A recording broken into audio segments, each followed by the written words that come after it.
And we're just breaking into our coverage to take you straight to the White House to listen to President Biden over the issues of Afghanistan. I want to provide the American people with a brief update on the situation in Afghanistan. Since I spoke to you on Monday, we've made significant progress. We've secured the airport, enabling flights to resume. Not just military flights, but civilian charters from other countries, and the NGOs taking out civilians and vulnerable Afghanis. And now we have almost 6,000 troops on the ground, including the 82nd Airborne, providing runway security, the Army 10th Mountain Division standing guard around the airport, and the 24th Marine Expeditionary Unit assisting the civilian departure.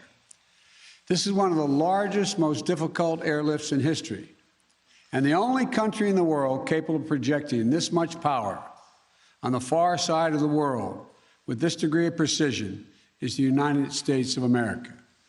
We've already evacuated more than 18,000 people since July and approximately 13,000 since our military airlift began on August the 14th. Thousands more have been evacuated on private charter flights facilitated by the U.S. government. These numbers include American citizens and permanent residents, as well as their families. It includes SIV applicants and their families, those Afghans who have worked alongside us, served alongside of us, gone into combat with us, and provided invaluable assistance to us, such as translators and interpreters. The United States stands by its commitment that we've made to these people, and it includes other vulnerable Afghans, such as women leaders and journalists. In fact, working in close coordination with the management of the New York Times, the Washington Post, and the Wall Street Journal, we have successfully evacuated all 204 of their employees in Afghanistan on U.S. military aircraft earlier this week. We've established the flow of flights, and we've increased the number of people we're moving out of the country. We paused flights in Kabul a few hours this morning to make sure we could process the arriving evacuees at their transit points. But our commander in Kabul has already given the order for outbound flights to resume. Even with the pause, we've moved out 5,700 evacuees yesterday, and we're working on a variety to verify that number of the Americans are still in country as we work on this, because don't have the exact number of people who are Americans are there, and those who may have come home to the United States. We want to get a strong number as to exactly how many people are there, how many American citizens, and where they are. Just yesterday, among the many Americans we evacuated, there were 169 Americans who we got over the wall into the airport using military assets. We're also facilitating flights for our allies and our partners, and working in close operational coordination with NATO on this evacuation. For example, we provided overwatch for the French convoy bringing hundreds of their people from the French embassy to the airport. These operations are going to continue over the coming days before we complete our drawdown. We're going to do everything that we can to provide safe evacuation for our Afghan allies, partners, and Afghans who might be targeted because of their association with the United States. But let me be clear. Any American who wants to come home, we will get you home. But make no mistake, this evacuation mission is dangerous. It involves risks to our armed forces, and it's being conducted under difficult circumstances. I cannot promise what the final outcome will be, or what it will be, that it will be without risk of loss. But as Commander-in-Chief, I can assure you that I will mobilize every resource necessary. And as an American, I offer my gratitude to the brave men and women of the U.S. Armed Forces who are carrying out this mission. They're incredible.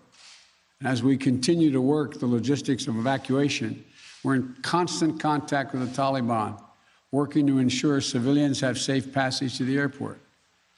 We are particularly focused on our engagements on making sure every American who wants to leave can get to the airport. Where we have been seeing challenges with Americans for Americans, we have thus far been able to resolve them. We've made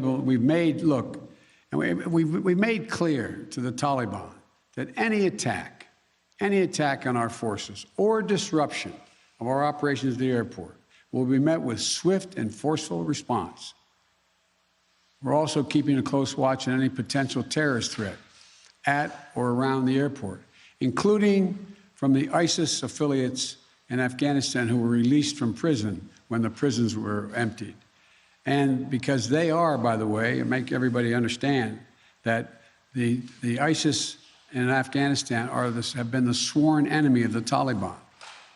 I've said all along, we're going to retain a laser focus on our counterterrorism mission, working in close coordination with our allies and our partners, and all those who have an interest in ensuring stability in the region.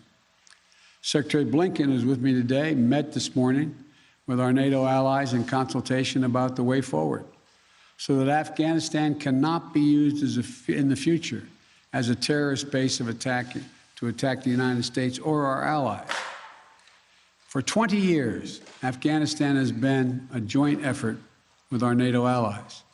We went in together, and we're leaving together. And now we're working together to bring our people and our Afghan partners to safety. In the past few days, I've also spoken directly with the British Prime Minister, Mr. Johnson, Chancellor Merkel of Germany, and President Macron of France. We all agreed that we should convene, and we will convene, the G7 meeting next week, a group of the world's leading democracies, so that together we can coordinate our mutual approach, our united approach on Afghanistan and moving forward. We are united with our closest partners to execute the mission at hand. We've also discussed the need to work with the international community to provide humanitarian assistance, such as food aid and medical care for refugees who have crossed into neighboring countries to escape the Taliban, and to bring international pressure on the Taliban with respect to the treatment of Afghan people overall, but including Afghan, particularly women and girls. The past week has been heartbreaking. We've seen gut-wrenching images of panicked people acting out of sheer desperation. You know, it's completely understandable. They're frightened, they're sad, uncertain what happens next. I don't think any one of us can see these pictures and not feel that pain on a human level.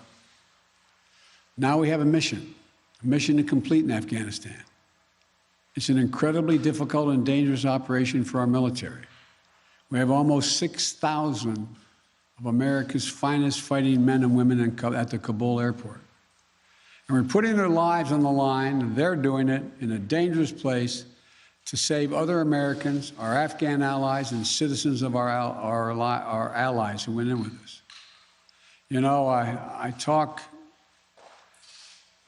to our commanders on the ground there every single day, as I just did an hour or so ago. And I made it clear to them that we'll get them whatever they need to do the job. They're performing to the highest standard under extraordinarily difficult and dynamic circumstances. Our NATO allies are strongly standing with us, their troops keeping sentry alongside ours in Kabul, as is the case whenever I deploy our troops into harm's way. I take that responsibility seriously. I carry that burden every day, just as I did when I was vice president and my son was deployed to Iraq for a year. There'll be plenty of time to criticize and second guess when this operation is over. But now, I'm focused on getting this job done. I would ask every American to join me in praying for the women and men risking their lives on the ground in the service of our nation. As events evolve over the coming days, my team and I will continue to share the information and update the American people on exactly where things are. We'll use every resource necessary to carry out the mission at hand and bring to safety American citizens and our Afghan allies. This is our focus now. And when this is finished, we will complete our military withdrawal and finally bring to an end 20 years of American military action in Afghanistan. Thank you. May God bless you, our troops, our diplomats, and all those serving in harm's way. And now I'll take questions. AP, Zeke Miller. Thank you, Mr. President. You now that you're election ushering an era where rules can count on America to live up to these promises. You promised to lead Afghanistan, but you also promised not to help to bring out those who helped America in its war effort. We've seen these heart-wrenching images at the Kabul airport of people trying to get there, say nothing of the people who can't get to that airport. You made the commitment to get American troops out, to get American citizens out. Will you make the same commitment to those who assisted in the American war effort over the last 20 years, number one? And then number two, what is your message to America's partners around the world who have criticized not the withdrawal, but the conduct of that withdrawal and made them question America's credibility on the world stage? I have seen no question of our credibility from our allies around the world. I've spoken with our NATO allies. We've spoken with NATO allies, the Secretary of State. Our National Security Advisor has been in contact with his counterparts throughout the world and our allies, as has the General, I keep calling him a General, but my Secretary of Defense. The fact of the matter is, I have not seen that. As a matter of fact, the exact opposite I've gotten. The exact opposite thing is we're acting with dispatch. We're acting committing to what we said we would do. Look, let's put this thing in perspective here. What interest do we have in Afghanistan at this point with al-Qaeda gone? We went to Afghanistan for the express purpose of getting rid of al-Qaeda in Afghanistan, as well as getting Osama bin Laden. And we did. Imagine, just imagine if that attack, if bin Laden had decided with al-Qaeda to launch an attack from Yemen, would we ever gone to Afghanistan? Would there ever be any reason we'd be in Afghanistan? Controlled by the Taliban? What is the national interest of the United States in that circumstance? We went and did the mission. You've known my position for a long, long time. It's time to end this war. The estimates of the cost of this war over the last 20 years range from a minimum of $1 trillion to a think tank at one of the universities saying $2 trillion. That's somewhere between $150 million a day and $300 million a day. The threat from terrorism has metastasized. There's a greater danger from ISIS and al-Qaeda and all these affiliates in other countries by far than there is from Afghanistan. And we're going to retain an over-the-horizon capability that if they were to come back to be able to take them out, surgically move. So this is where we should be. This is about America leading the world, and all our allies have agreed with that. And by the way, before I made this decision, I was at the G7 as well as met with our NATO partners. And I told them all, every one of them knew and agreed with the decision I made to jointly end our involvement in Afghanistan. The first part of your question was, I can't remember now.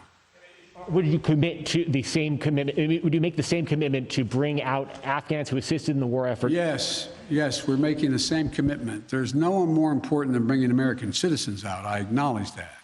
But they're equally important almost is all those SIVs, we call them, who in fact helped us. They were translators. They went into battle with us. They were part of the operation. As well as we're also trying to get out as many NGOs, non-government organizations, women's organizations, et cetera. We're doing all we can. In the meantime, Secretary Blinken and I am going to be working with our allies to see to it that we can bring international pressure on the Taliban they're looking to gain some legitimacy. They're going to have to figure out how they're going to maintain that country. And there's going to be harsh conditions, strong conditions we're going to apply, and it will depend on whether they get help based on whether or not how and well they treat women and girls, how they treat their citizens. So this is just beginning on that score. Stay past the 31st to make that happen, to bring all the Americans out, to bring those SIVs out? I think we can get it done by then, but we're going to make that judgment as we go. Now, Justin Sink of Bloomberg. Thank you, Mr. President. You just said that you would keep a laser focus on counterterrorism efforts. and that you don't see as great of a threat of terrorism from Afghanistan as other parts of the world. But if you and your administration so badly misassessed how quickly the Taliban would sweep through Afghanistan, and we no longer have an embassy there from which to run intelligence operations, how can you at all be confident of your assessment of the risk of terrorism and the ability of the U.S. to conduct over-the-horizon missions to keep it in check? Can you tell Americans that they're safe and will remain safe from terror attacks in Afghanistan? I think you're comparing apples and oranges. One question was whether or not the Afghan forces we trained up would stay and fight in their own civil war they had going on. No one, I shouldn't say no one, the consensus was that it was highly unlikely that in 11 days they'd collapse and fall and the leader of Afghanistan would flee the country. That's a very different question than whether or not there is the ability to observe whether or not large groups of terrorists begin to accumulate in a particular area in Afghanistan to plot against the United States of America. That's why we retained an over-the-horizon capability to go in and do something about that if that occurs. But in the meantime, we know what's happened around the world. We know what's happening in terms of what's going on in other countries where there is a significant rise of terrorist organizations in the Middle East, in East Africa, and other places. And so the bottom line is we're dealing with those terrorist threats from other parts of the world and failed states without permanent military presence there. We have to do the same in Afghanistan. Sir, just on that initial assessment, we learned over the last 24 hours that there was a dissent cable from the State Department. Sure. Saying that the Taliban would come faster through Afghanistan. Can you say why, after that cable was issued, the U.S. didn't do more to get Americans out? All kinds of cables, all kinds of advice. If you notice, it ranged from this group saying that they didn't say it'd fall when it would fall, when it did fall, but saying that it would fall, to others saying it wouldn't happen for a long time and they'd be able to sustain themselves through the end of the year. I made the decision. The buck stops with me. I took the consensus opinion. The consensus opinion was that, in fact, it would not occur, if it occurred, until later in the year. So it was my decision. Now, my next is Stephanie Ramos, ABC. Thank you, Mr. President. Two questions for you. The military has secured the airport, as you mentioned, but will you sign off on sending U.S. troops into Kabul to evacuate Americans who haven't been able to get to the airport safely?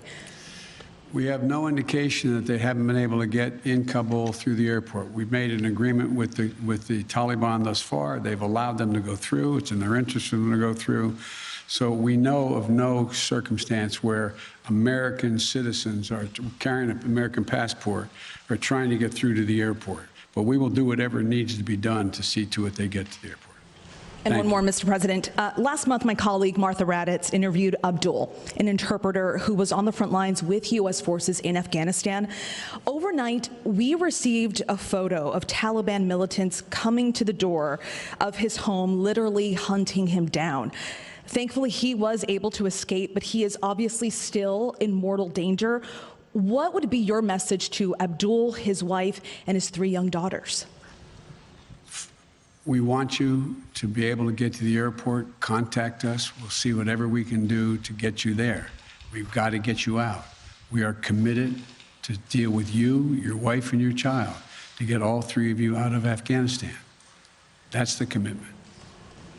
Thank you, sir. Meredith Lee of PBS NewsHour. You mentioned just now using every resource available for evacuations. Why haven't you ordered the military to expand the security perimeter around the Kabul airport? Do you have any plans to do so, given that will likely require more U.S. troops? And are you considering rescue operations to recover Americans and Afghan allies stuck behind Taliban checkpoints? The answer is yes to the last question. We're considering every opportunity and every means by which we could get folks to the airport. That's number one. Number two, The reason why we have not gone out and started and set up a perimeter way outside the airport in Kabul is that it's likely to draw an awful lot of unintended consequences in terms of people who, in fact, are not part of the Taliban. We've been in constant contact with the Taliban leadership on the ground in Kabul, as well as the Taliban leadership at Dahou. And we've been coordinating what we were doing. That's why we were able, for example, how we got all of our embassy personnel out, how we got everyone out of the embassy safely. That was the distance. That's how we helped get the French out and out of their embassy. So the question remains, there will be judgments made on the ground by the military commanders at the moment, and I cannot second guess each of those judgments to be made. But the idea of, again, let me get back to the fundamental point I made at the outset. When the decision was made by me that, and it was made some time ago, and I ran 4 presidents saying I wanted to get us out of Afghanistan. One of the things that is a reality is people now say to me and to others, and many of you say it on air, that why did we have to move because no Americans are being attacked? Why did we withdraw those, why did we agree to withdraw 2,500 troops? No Americans are being attacked. As I said before, the reason they weren't being attacked was part of an agreement that Trump had made a year earlier. We will leave by May 1st, he said, as long as there's no attack on Americans in that year period. Number one. Number two, the Taliban was taking large swaths of the countryside, north and south. None of the major areas, none of the major points of the capitals of each of these provinces. But they were all over the country. And the idea that if I had said on May the 2nd or 3rd, we are not leaving, we are staying, does anybody truly believe that I would not have had to put in significantly more American forces, send your sons, your daughters, like my son was sent to Iraq, to maybe die? And for what? For what? So the only rational thing to do, in my view, was to set up and pre-position American forces for the purpose of evacuation, and the aircraft to pre-position those ahead of time so that we would be able to begin the process of evacuation of American citizens, SIVs, and others who helped us. The last point I'll make is this. Look, if we had decided 15 years ago to leave Afghanistan, it would have been really difficult. If we decided 5 years ago, if we continued the war for another decade and tried to leave, there's no way in which you'd be able to leave Afghanistan without there being some of what you're seeing now.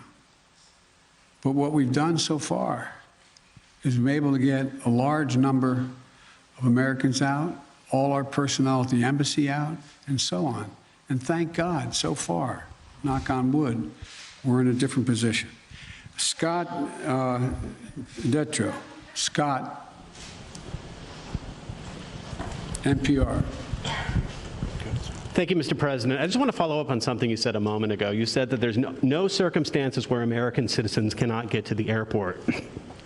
That doesn't really square with the images we're seeing around the airport, with the reporting on the ground from our colleagues who are describing chaos and violence. Are you saying unequivocally that any American who wants to get to the airport is getting there and getting past the security barrier and to the planes where they want to go? I thought the question was, how can they get through to the airport outside the airport? And the answer is, to the best of our knowledge, the Taliban checkpoints, they are letting through people showing American passports. Now, that's a different question when they get into the rush and crowd of all the folks just outside the wall near the airport. That's why we had to, I guess, was it yesterday or the day before, we went over the wall and brought in, how many? 169 Americans. So it is a process to try to figure out how we deal with the mad rush of non-Americans, those who didn't help, those who were not on the priority list, just any Afghan to be able to get out of the country. And so my guess is that no matter what, under what circumstances there's not a whole lot of Afghanis. There's a whole lot of Afghanis that just as soon come to America, whether they're any involvement with the United States in the past at all, rather than stay under Taliban rule or any rule. So what I was saying is that we have an agreement that they will let pass through the checkpoints that the Taliban control, let Americans through. But given this, given the negotiations with the Taliban, the scenes that we're seeing, can you just fully explain why the plan wasn't to go ahead with these evacuations of both Americans and allies before the drawdowns began, before Bagram was closed, looking back several months? Because whether it was now or several months from now, there seems to be a broad consensus that the Taliban would make these gains and these would be needed at some point.